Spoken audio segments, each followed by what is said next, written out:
Hello and welcome to my 2022 album packaging and design video. I'm very excited because I love talking about this stuff. I am a graphic designer, if you did not know, so it's fun for me to kind of combine, my two worlds, my graphic design profession with my K-pop hobby. It's kind of fun to talk about those two things in conjunction with each other. So yeah, let's get into it. All right, before jumping into the video, I kind of want to preface it by talking about some things that I tend to keep in mind as I'm looking at, these different albums from a critical lens. So for me, one of the things I always take into consideration is the functionality of the album itself. That's something that matters to me. I don't think it matters to a lot of people, or maybe it does, I'm not sure. But the functionality of the album itself, like, is it easy to store? Can it sit on a shelf? What happens if I drop it? Those type of things I think about, and I think it's important when it comes to packaging design. So that's kind of one aspect I look at. And then the other aspect is the actual design of it and like the aesthetics of it. Is the concept executed well? Is it incorporated well? Those types of things. So yeah, that's kind of what's going to be on the forefront of my mind as I'm talking about all these different albums. So let's get into it. Okay, first things first, I kind of wanted to talk about digipacks and platform albums because I feel like in the last year or two, digipacks especially have kind of exploded. They're not new. Companies have done this for plenty of years, but I feel like in the last year especially, we've seen more and more companies release digipacks or jewel cases, and platform albums are kind of a newer thing, but we'll get to my thoughts on that.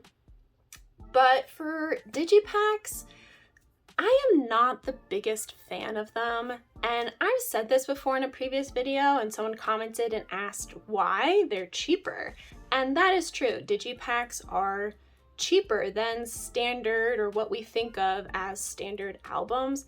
However, my problem lies in the fact that companies release digipacks in conjunction with different versions of standard albums as well. So we're getting like 5, 6, 7, 8 different versions of the same album, all with different photo cards, and as a collector, it can get very overwhelming. And I just, it's unnecessary. I think if companies just release digipacks on their own, it would be fine because we would only be getting this version. So it's different, right? But like if we're comparing what you get within a digipack to what you get in an album, I would choose an album over a digipack because for the most part, digipacks are all the same, especially the member ones. Like typically there's a photo of the member on the outside, unless you're fucking Big Hit and you just do a name. But then the inside, you have the side that houses the CD itself. I feel like typically they look like this, where it's like a pouch and you put the CD in it.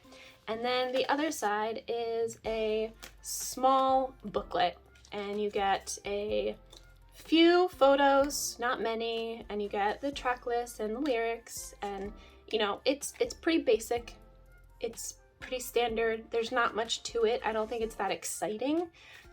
So that's why for me, if I'm choosing, I'd rather take a standard album because those typically come with like an 80-page photo book that's bound nicely and it has a folded poster in it. It may have like some postcards or other things like that. So you get more. It's more expensive, yes, but you get more with it, and I think it's nicer quality. Like, I don't know. I feel like most of these, they're fine. They're just fine. I don't think they're groundbreaking or outstanding in any way. I just think it's fine. This packaging, I fucking hate. I think this is horrible. This is more of a jewel case to me than a digipack. But what they did with the booklet, where it's just loose like this, I hate it. I absolutely hate it. I think it's horrible, and also this just feels cheap. Like, it feels like I could rip it at any moment, and I hate it. I think it feels cheap. So yeah, it's the 10 different versions of the same album. I would pick a standard album over a digipack. And with platform albums, like, the whole point of a platform album is that they're supposed to be more environmentally friendly, right?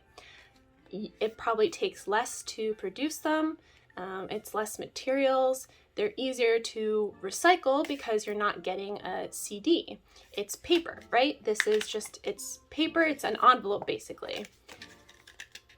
My problem is that companies, similar to what they've been doing with digipacks, they are releasing these platform albums, but also releasing 3 different versions of a standard album and like 7 different member version digipacks. So it's like, it adds up.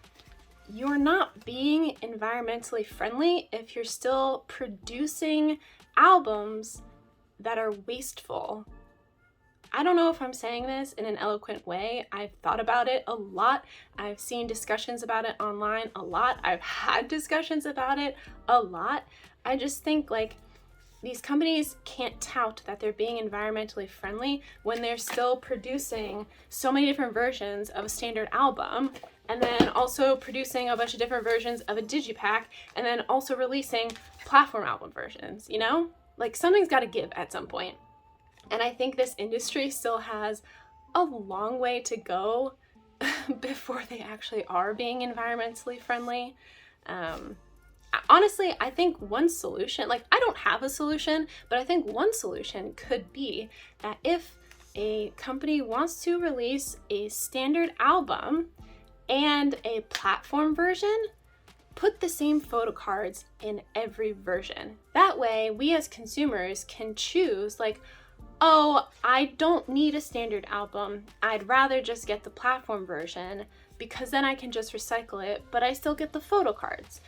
I feel like if companies offer that option to consumers, it can be a way to produce less waste.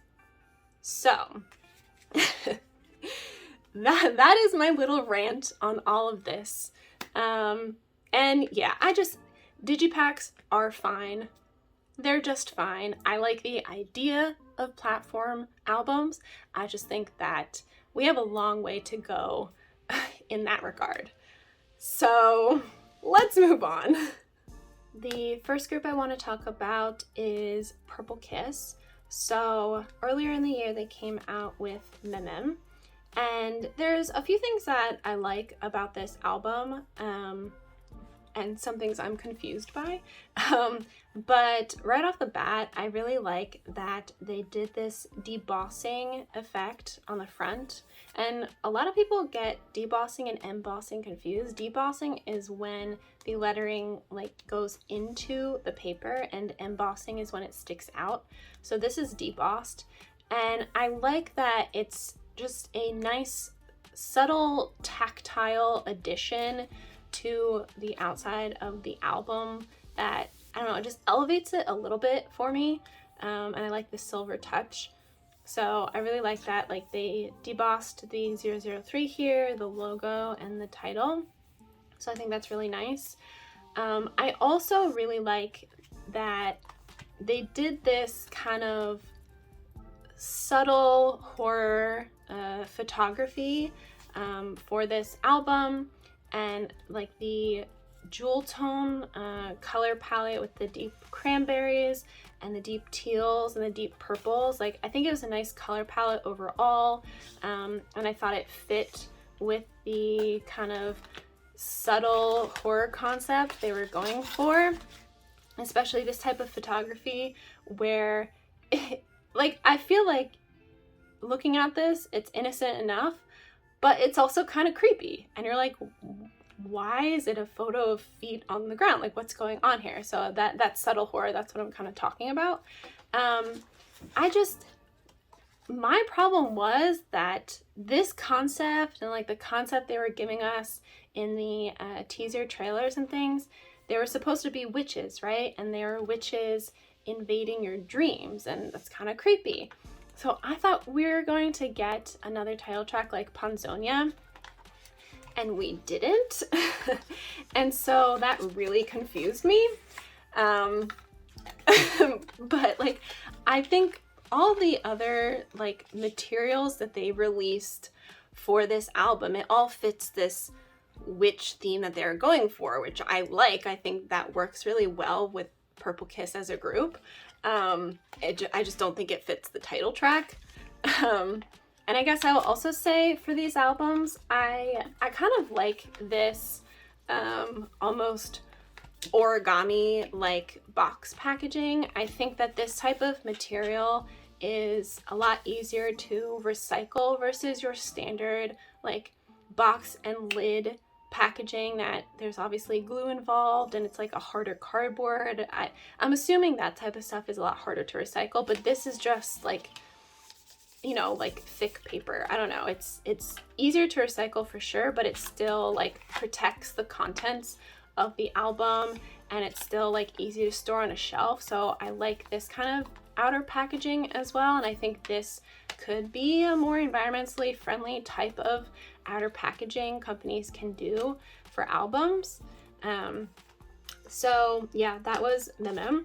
And then for Geekyland, the other album that Purple Kiss released this year, I don't mind it. This isn't my favorite. I mean, I don't really like orange. I've said that before. Orange is not my favorite color. The combo between the orange and the dark blue hues, I think is nice. I think the blue and orange is a complementary color combo, so that I don't mind. I think my biggest gripe with this album is just that they should have made the spine a little bit thicker, because the pouch in the front here does not close properly. Like, it sticks out too much, so the book can't close properly, and whenever it's on my shelf it always like opens up like this. So like, I don't mind book packaging. I've said it before, I prefer boxes, but like a simple book album packaging like this, I typically don't mind. I think it's just the addition of this pouch on the front, they should have given it more space, because now it just sits awkwardly and it bugs me. So yeah, that's my criticism about this album. But let's move on. The next group I want to talk about is Oneus. And I realized this year, pretty much after Trickster was released, that the album packaging that Oneus tends to come out with, like the cover art that they tend to come out with on their packaging, always leans more simple, which I like. I gravitate towards the Oneus packaging. I have always tended to like it. But then after Trickster was released and I saw this more elaborate design, I was like, wow, this is kind of the first time they've branched out and done something in this vein, and I really like it. I think they executed it really well. I think this whole concept was really, really strong and really, really clear. I liked the color choice, which is funny because they kind of did a similar color choice to the Geekyland album that Purple Kiss released, but I appreciate that, you know, when they're going with this Joker poker card playing theme, they could have just gone down the black and red route, because those are what, you know, those are the card colors, so those are the suit colors. It's black and red.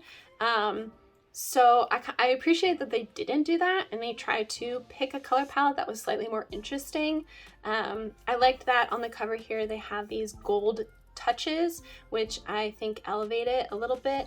And it's also a very like Art Deco type of design, which I think looks really cool. And I just think overall, even though they've never done a design like this on their packaging, I think they really executed it well, and I think it gets the concept of the album across really well. But I also like that for this album, they went like all in with this poker theme. So in the album, not only do you get like poker chips, but you also get, where is it? They gave you, between the two albums, you get a full deck of playing cards, and like you can fold this up to create a case for your playing cards, which I think is really fun and really cool. Like even, you know, how they incorporate that like card face design into, you know, how they hold the CD plate. I think it's really cool. This like kind of warped checkerboard is also really cool. And like the lol, like the colors they chose in the photos too, they're like really saturated and vibrant. And yeah, I think overall the concept was really strong and really clear for this comeback, and I think they executed it really well and it came across really well. So I appreciate that. And then let me put this away.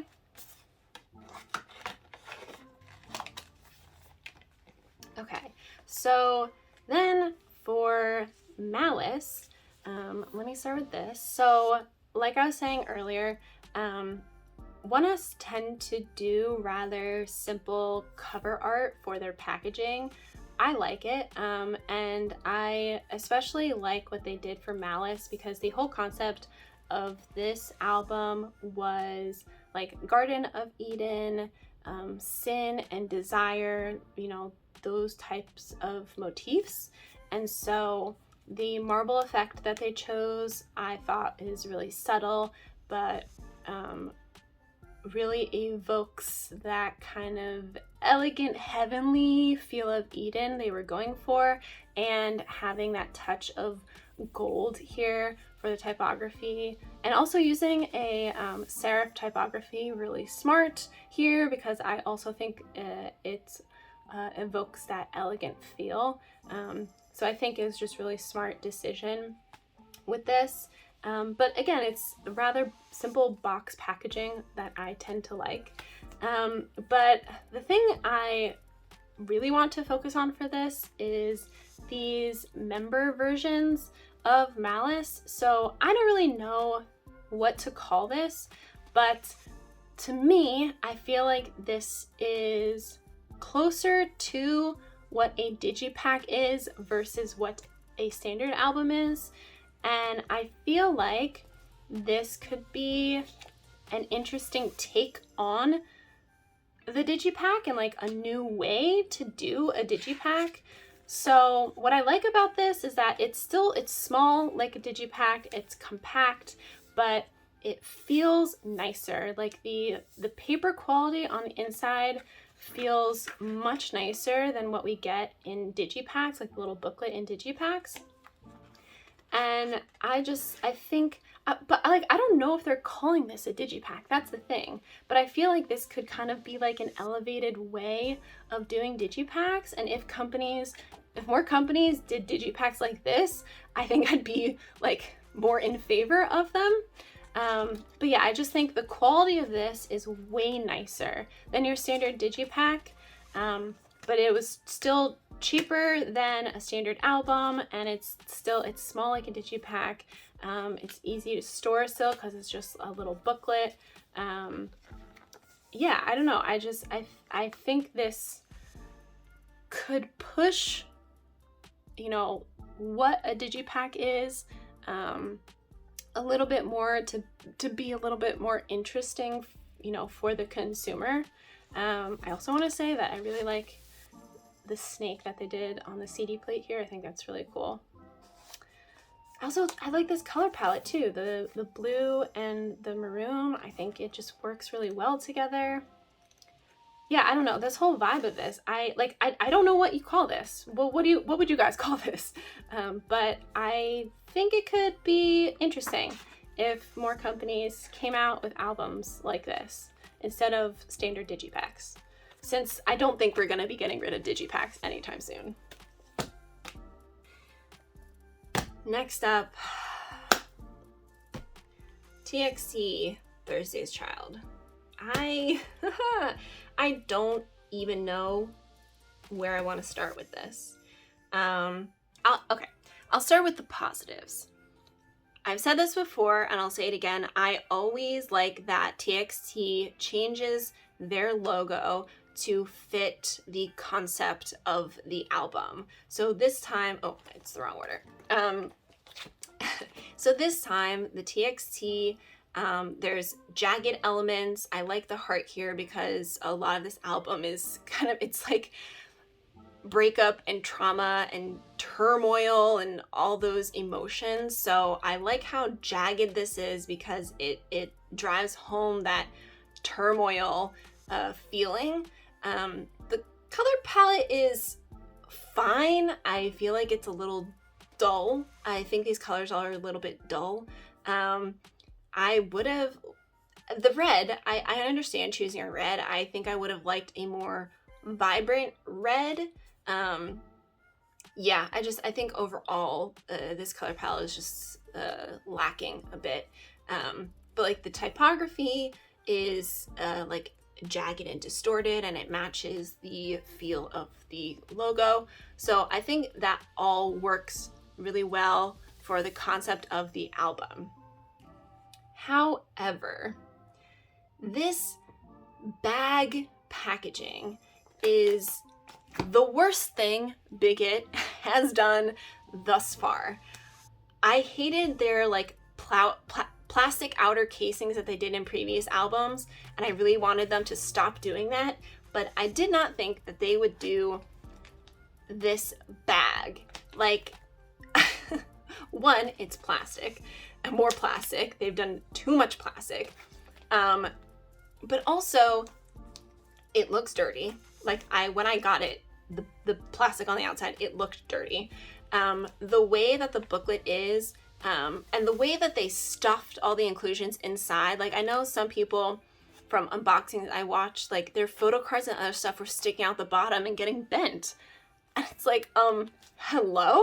It's just, everything about this is just a bad idea. I don't know why they did this. I hate it. I hate everything about this, and I'm so glad that the album that's coming out in January is not like this, because it's horrible. And also, it just, sitting on the shelf is just so ugly. Yeah, it's bad. I don't like it. Next up, we have Dreamcatcher.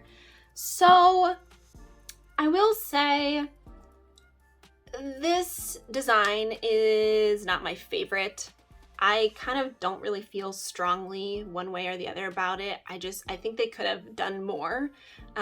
With Apocalypse Save Us specifically, I feel like this grunge effect they were going for on the outside of the box, I get it. I get why they wanted to do this style, because memeM is about saving the planet and how we're kind of killing our planet. So I understand wanting to do this grunge kind of gritty effect.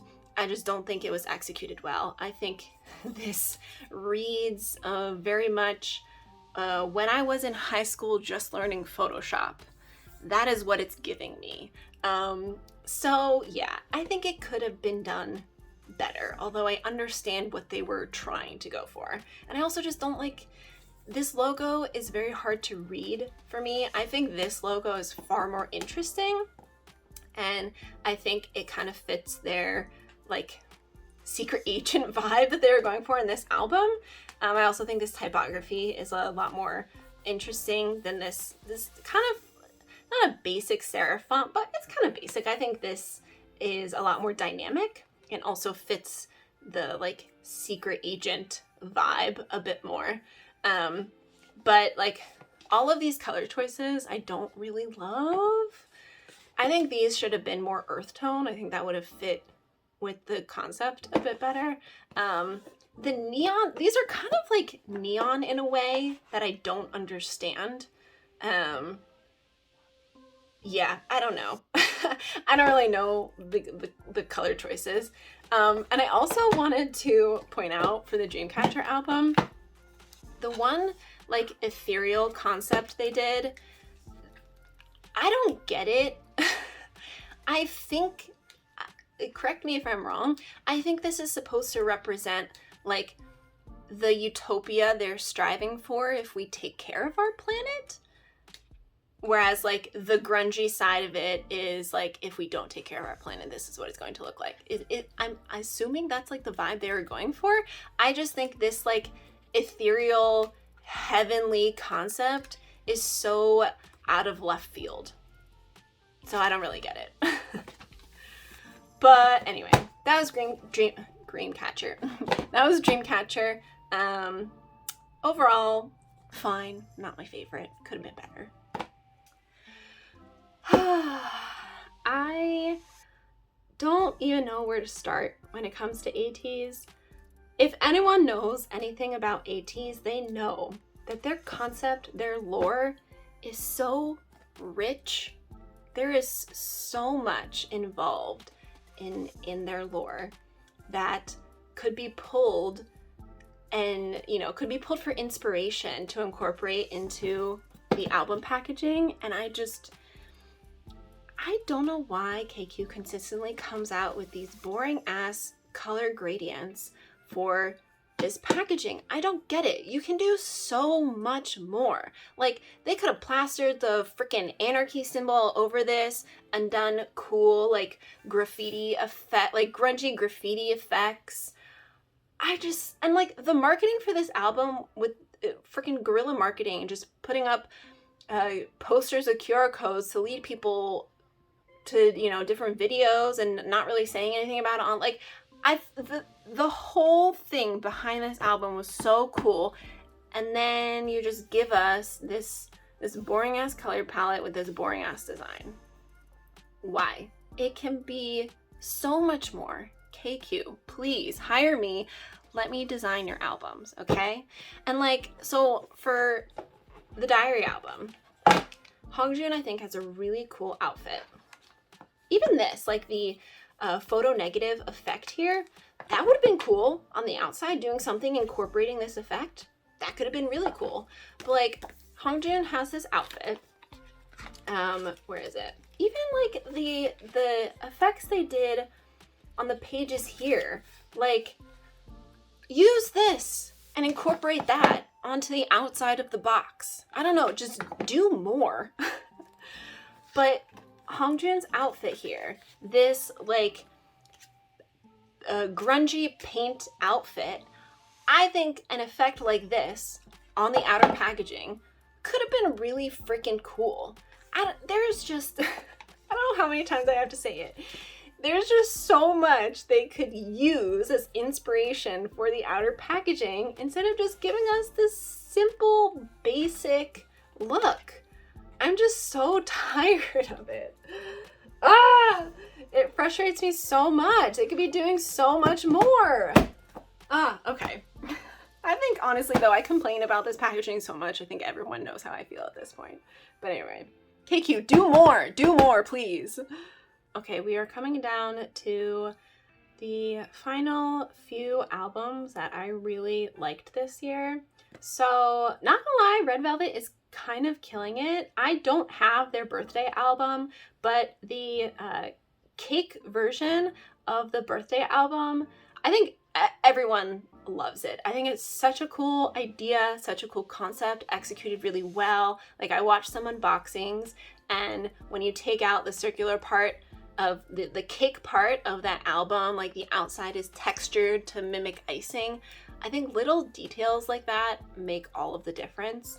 But even though I don't have that album, I think it looks really cool.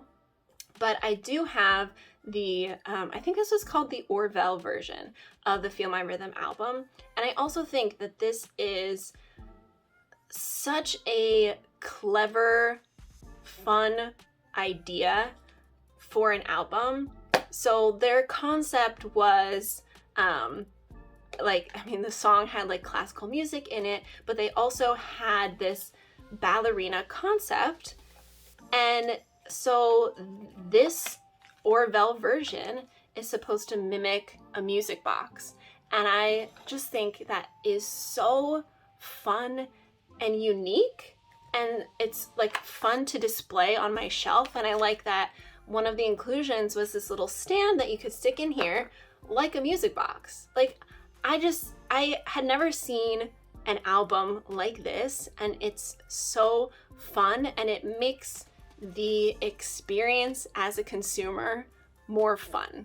And that's what companies should be doing. Like, we're paying for these albums, make the experience fun for us, you know what I'm saying?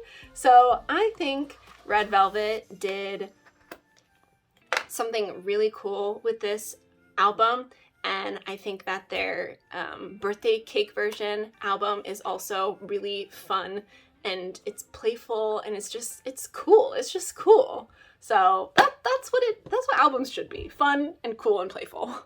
And last but certainly not least is Key's Gasoline album. I don't think anyone is surprised that this was my favorite packaging of the year.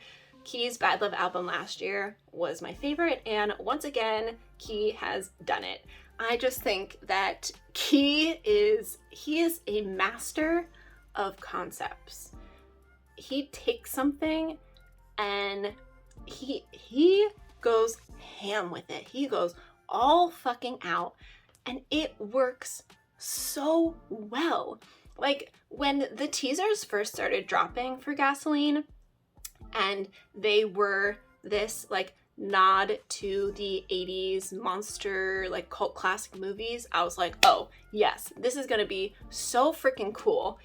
And then the info dropped about the different album versions, and there was a VHS version and a floppy disk version, and I was like, hell fucking yeah. He just like, who thinks of this? It's so fun, it's so cool, it's so unique. And like the monster movie cult classic thing, it's so camp and so Key, and I just like everything about this is just so cool. It's so cool and so Key as well. It is just like, oh, I don't think I have the vocabulary to really express how cool I think he did with just everything about this album. And the concept photos for this were just absolutely breathtaking. First off, this red is such a beautiful shade of red. It works so well. Also, like the contrast with like the blues and the greens and the reds, it's such a beautiful marriage of colors. But also these concept photos, immaculate. This typography, everything about it, like, this is really, when I say execution of concept, this is it. He goes all in. He puts 110% into every single little detail of his albums, and it shows so much. And again, it's fun as a consumer to get these albums and look through it, and it's so fun. I love it so much. Like, beautiful. This typography is so cool, and again, so reminiscent of the 80s cult classic monster movies. Like, everything about it is just so spot on. He did such a good job. This little furry creature thing, so good. It's so good. But, okay, I will say, my one criticism, I do have a criticism, surprisingly enough. My one criticism is, with the floppy disk version, I honestly thought this was such a cute idea, And again, this was like a cheaper, if you didn't want to spend money on getting a bunch of different album versions, this was a cheaper option, and it's small and compact, which is nice, and it's paper, so it's easy to recycle as well. But my only issue with this album version is that I wish that they had done a tab closure instead of a sticker. So this was sealed by a sticker that I had to cut, and I really hate when albums do that. But also now, like, I can't close it. You can't close it. I mean, I could tape it again, but I don't want to do that. So I wish that it was a tab closure like this. I think this could have worked really well in this instance. So that's my only criticism. But overall, he freaking smashed this. This is just the king of concept, the king of camp. Mwah. Beautiful chef's kiss. I love it. No notes. Keep doing what you're doing, Key. I love it. All right, so that was my 2022 album packaging and design video. I hope you enjoyed. But I also kind of wanted to take this time to talk about other trends that I noticed when it comes to album packaging. And this is kind of like across the board in other design fields as well. But Y2K came back very strong this year. I think for a couple years now, people have been on the nostalgia, like retro bandwagon. And so Y2K trends coming back around is not surprising. But there are definitely some aspects that I noticed being incorporated into design that I saw being repeated by like multiple groups and multiple artists. So one aspect is the very bubbly, like rounded corners, rounded edges, kind of a bit complicated to read, but these bubbly typefaces, very popular in the 90s, and I feel like we saw that come back a lot. And I'll put some examples of just what I've seen up on the screen, but aespa's girls, like aespa came out with a bunch of different typefaces for the title track that was like very, very Y2K. I know Yua's, Selfish, Chobom's, Copycats, and Yena's Smartphone all utilized this bubbly font, but also paired with pastels, which I think is a very Y2K trend, but also a combo that works well together. I think Kepler's The Blast and Promises 9 album that I can't remember the name of, they also had this like bubbly type of font paired with these vibrant pastel type colors. And I know the Kepler and Promise 9, their color palette was also very similar to each other, which I thought was interesting. But yeah, these are just trends that I noticed companies were jumping on. And also surprisingly, or maybe not so surprisingly, girl groups were doing it, I think, more often than boy groups. So, interesting to think about, interesting to look at. And yeah, I hope you enjoyed the video, and I will see you in the next one. Bye, guys.